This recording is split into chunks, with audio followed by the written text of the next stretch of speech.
what's up, guys? This is Church of Caboose, and for this week's Destiny 2 video, we are going to be talking about the casualization of Destiny. We're going to start off with kind of where I believe the casualization started. There'll be some screenshots, stuff like that as proof, and then we're going to go into the effect of the title on the game and end with is casualization good or bad. So that's going to be what this video is all about. If you do enjoy this video, make sure you click the like button as well as subscribe to the channel if you want to see more content by me. I can't wait for Beyond Light, where I actually will have guides I can make once again, and that usually is just a little bit more helpful for folks. So I can't wait for Beyond Light. But real quick, let's do just a little bit of housekeeping. If you would like and want to have more of a community and folks to play with, I would highly suggest you guys consider joining the Vengeful Discord server. There's about we're building it kind of back up. Right now we're probably around 100 members, and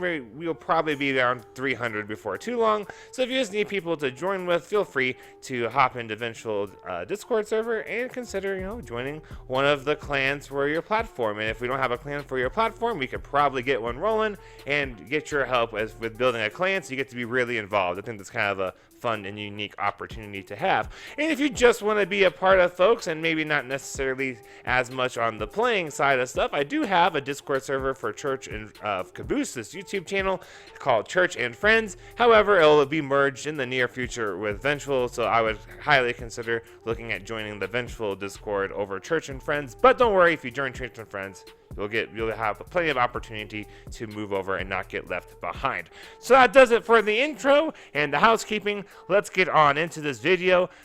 The casualization of Destiny 2. First little chunk, where did it start?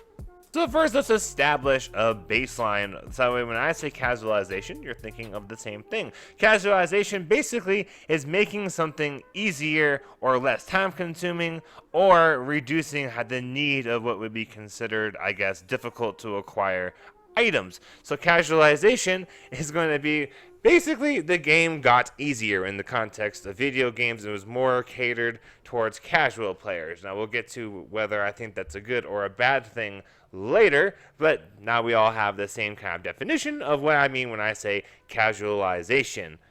So when did this all start within Destiny?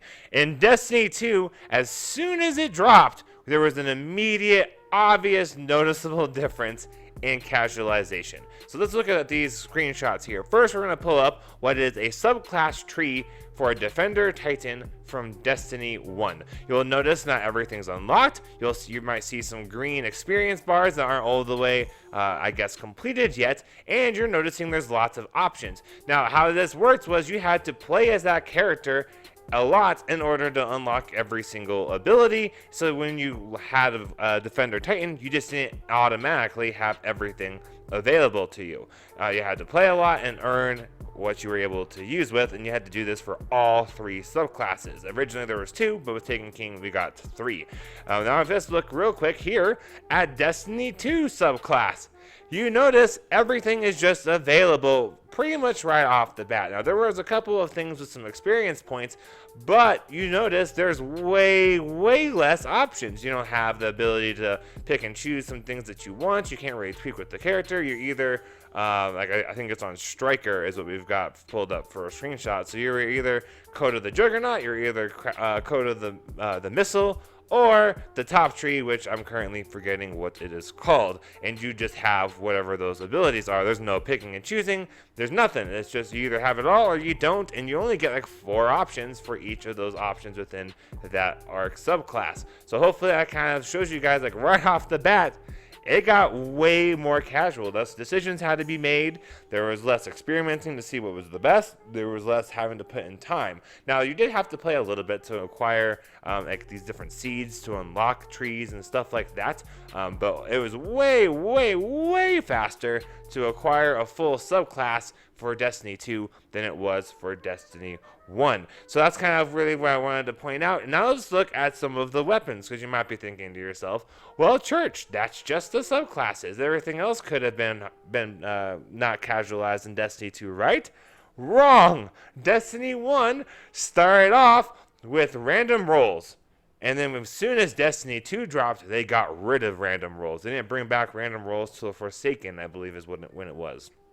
In Destiny 2, you had everyone's same weapon. If someone else had like that auto rifle like origin story, and someone else had origin story, you had the same origin story. Like there was no difference in perks. Now if there were a couple of perk options, you might pick one of those and your friend might not have it, but you would both have those exact same options. So there's really no such thing at all as random rolls. You got a gun, it was the exact same gun as the 1,000 before that you had acquired of that weapon.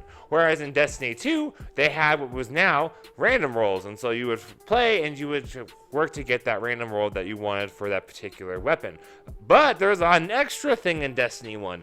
Much like the subclass trees, weapons had to have their perks earned and unlocked. You see kind of like that in that screenshot right here, that green experience bar, and that indicates whether you've acquired that perk or not. And then once you played enough and that experience was done, you still had to have resources in order to actually unlock and have that perk where you could put that on your weapon. And you might also notice that there's more options for those different perks. It's way more obvious on Legendary. I just went with using the Red Death because we have Crimson in Destiny 2, which is basically the same version of Red Death just as a hand cannon. So I thought it'd be better to compare those two things because those are really close to each other from Destiny 1 and Destiny 2 weapon-wise. And now we've got with Destiny 2, when you get an exotic, for example, everyone's exotic's the same, and all the perks are already available and unlocked with the exception of catalysts. Catalysts are only available for exotic weapons, and you usually have to do something like get kills with the weapon,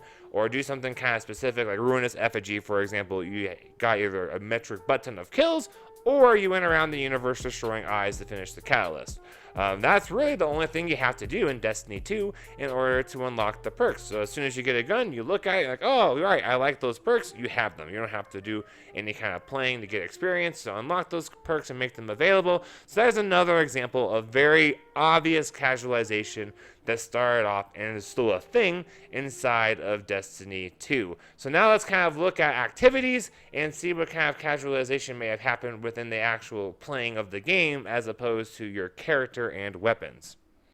So for activities, we're going to first start off with something like with quests. Now quests didn't necessarily get a whole lot harder out from Destiny 2 to Destiny 1. Now, the quests are, in general, not nearly as long. If you look at the Touch of Malice, that was probably one of the longest quests I've ever done for inside the game of Destiny to get a weapon.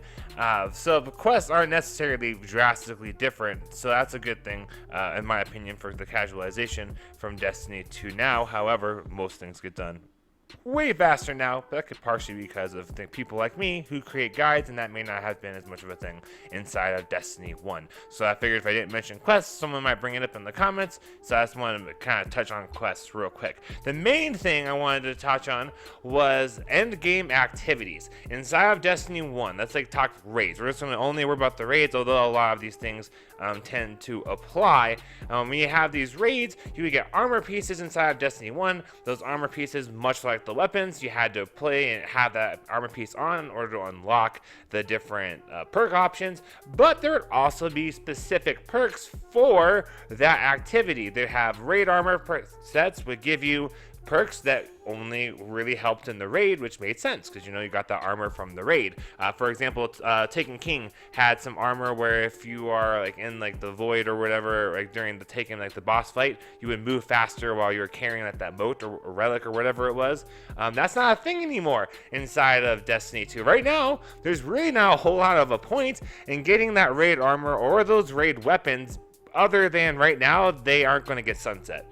They carry on for a while. Right now, that's like the only reason to have those weapons and armor, and they do look kind of cool. A lot of folks argue that they're kind of reskins from past games, but the main point is that there's not a whole lot of a point to actually needing to do raids as far as getting unique perks goes. There's nothing as far as like, hey, if I have this raid armor piece on, it will help me do better in the raid, unless you want to put on a mod and the current piece of armor you have on doesn't allow for that mod, but the raid armor will.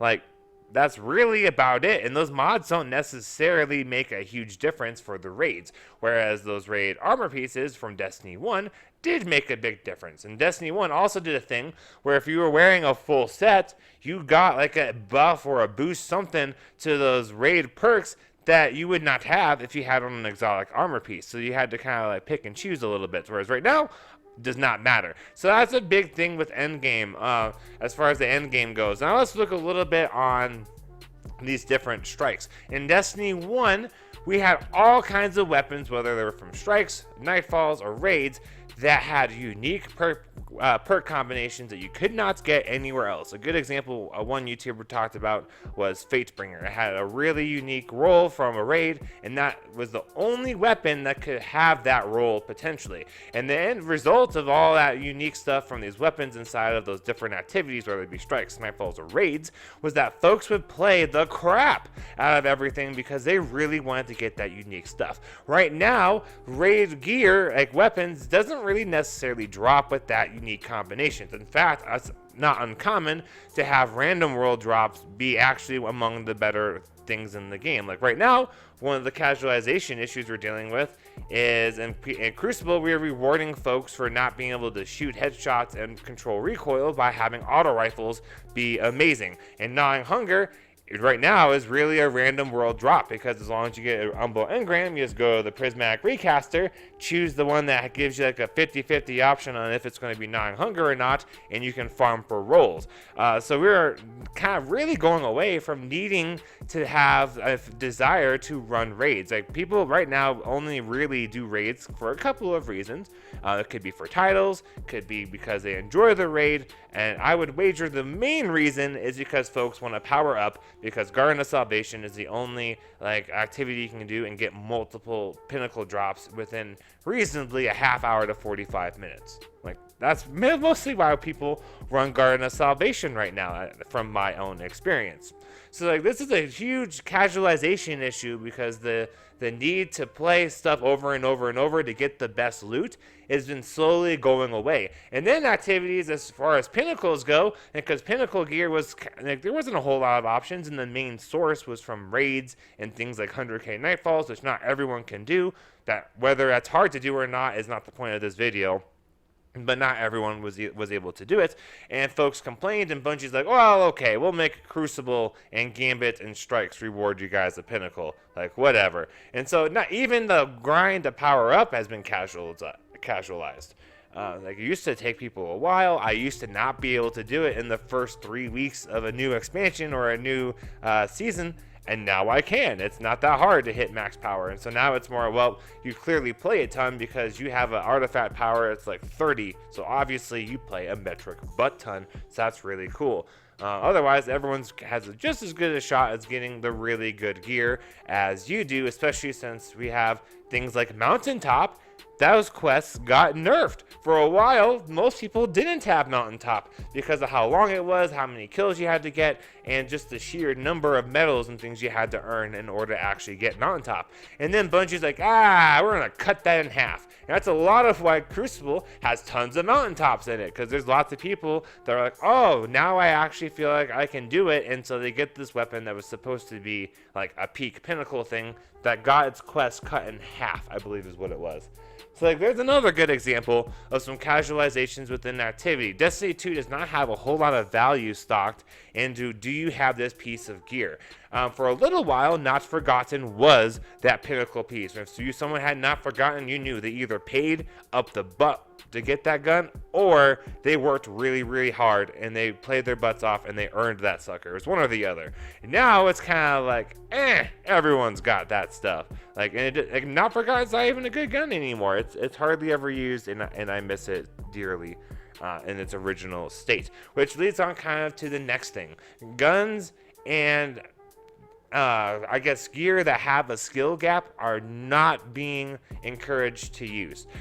Weapons that take almost no skill, like auto rifles and things that don't require much aiming, are now the better guns instead of things like hand cannons. Like having stuff like where those pinnacle gears and rewarding players for using weapons that take skills such as headshots and whatnot, and thinking like timing and everything, used to be really strong inside of Destiny 2. And then back in Season of the Worthy, for some reason, Bungie thought making auto rifles being the best thing was a good idea. If you want more information on that, check out my video about what's wrong with the meta. I'll try my best to go back through and put a card right here, but we should probably just move on for the sake of time. So now we're going to talk about the effect it has had on the game, and do I think the casualization is good or bad for Destiny 2?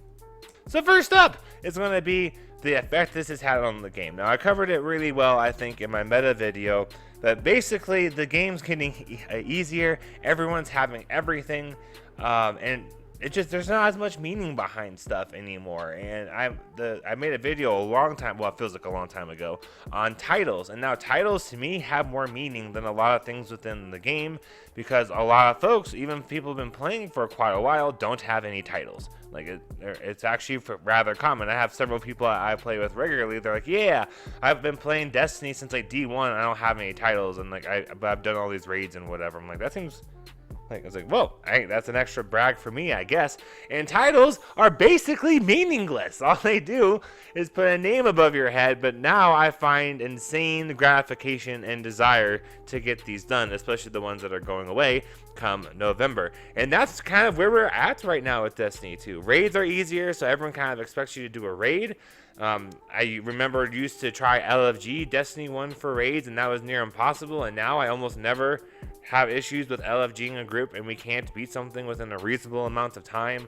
I'm not that I'm glad that raids don't take like a whole day, but I mean, at the same point, like, it's a little surprising. Oh, we have a lot of raids that are like a Nightfall, like Scourge of the Past. Like, it seems kind of odd to me, which is another good example of some casualization stuff, but the raid layers are supposed to be short anyways.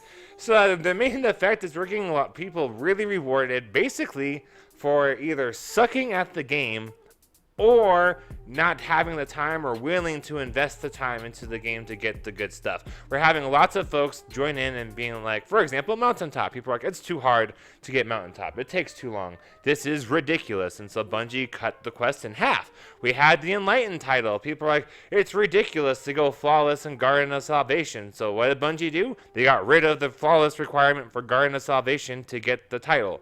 Like, we have these kinds of things happening repeatedly. I'm guessing someone must have complained, or a lot of someone must have complained, hey, auto rifles are almost never used. I suck at PvP and shooting things. Can we make it where I can use a gun reliably? And my answer would have been, well, no. Like, we need to not make, like, the lowest skill gap gun be super duper strong.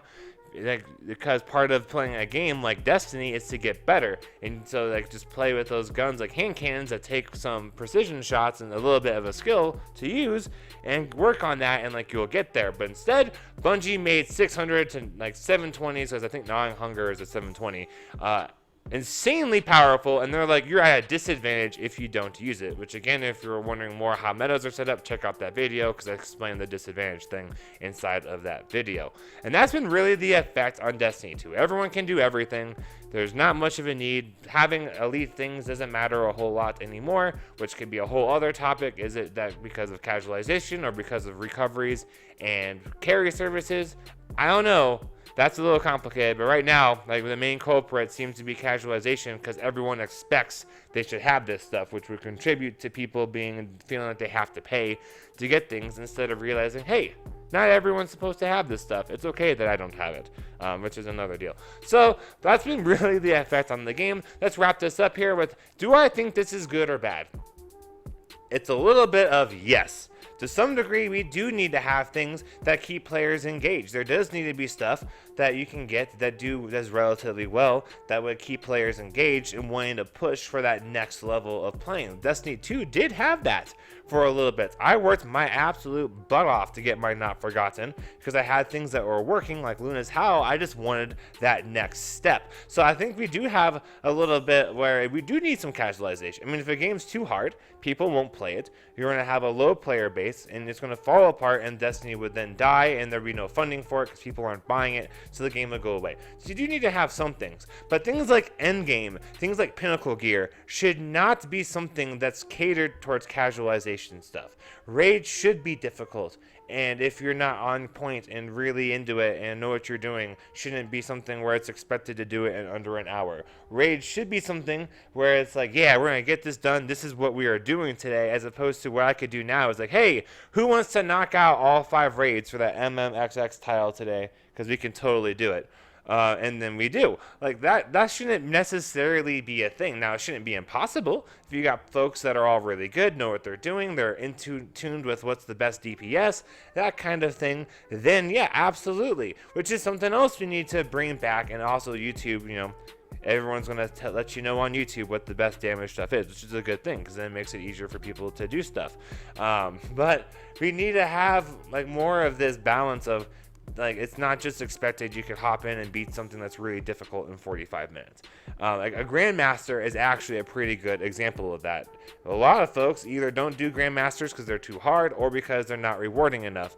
I haven't really tried Grandmasters, to be perfectly honest, because I'm like, you know what?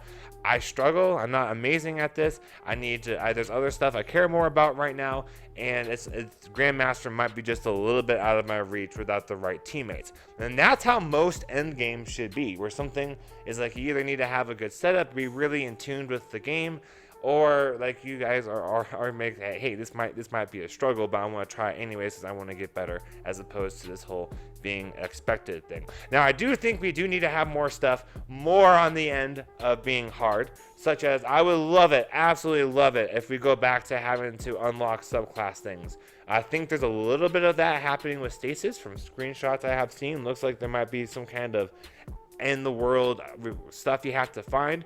Only time will tell how easy it actually is to get those subclasses. I would love to have more of that stuff where I get a gun and I have to decide. I look at the perks and I'm like, this might be worth investing resources and time into using. So then I use the crap out of it and test it out instead of, yeah, I can use this off the bat. So Bungie, if we could bring back some of those D1 aspects, like experience needed to unlock all the perks on armor, experience needed to unlock everything on weapons, something of that nature would be outstanding. I understand you guys need to have people playing the game, so you can't obviously make the game super hard, like Dark Souls, for example. Doesn't do amazingly well. I know it's a popular game, but it doesn't have a giant player base because it's designed to be very difficult. At least so my friends say who play Dark Souls. I don't, because they say it's really difficult. And I'm like, you know what? Destiny's my thing. I don't got time for that. So let's try and beam back some of those things, Bungie. I actually think folks will find more investment. I think a lot of the reasons why people like myself who played in Destiny 1 are so invested into this game is because we had to put in so much time and effort in Destiny 1 that we kind of fell in love with it. I've noticed that in my experience with a few outliers, it seems like a lot of veteran players from Destiny 1 stick with the game because we remember what it was like and we really enjoy it. We got really invested. Whereas your new light players hop in and they're either like, this is stupid, or this is too easy, and they bail, and because they're not invested. So you may actually make more money to bring things back in a little bit where they're a little bit more hard and not quite as casual. Like, get rid of nerfing these quests to be in half and getting rid of triumphs on titles because people complain about it. I know you need to listen to your community, but come on, man. We got to make something have some meaning here instead of being like, yeah, I got Mountaintop before the quest was nerfed. No one can be like, absolutely, because you have a slightly different Mountaintop than I do. Like, no, there's nothing. You could have at least changed the name of the Mountaintop they acquire. So that way you'd be like, yep, you got yours once it was easy. You got yours when it was hard. Same gun, but hey, there's at least a little bit of a brag. I don't know. That could have been something you guys could have done. Anyways, guys, let me know down below what you think. Do you like this casualization? Do you agree with me that Destiny has been progressively getting easier as time goes on and things are kind of push-pulling a little bit as far as like random rolls and then how easy is it to get guns with those rolls, stuff like that? Let me know down below. I'm really curious what you guys think. Thank you all so much for watching. I am Church of Caboose. Have a great week and happy grinding, y'all.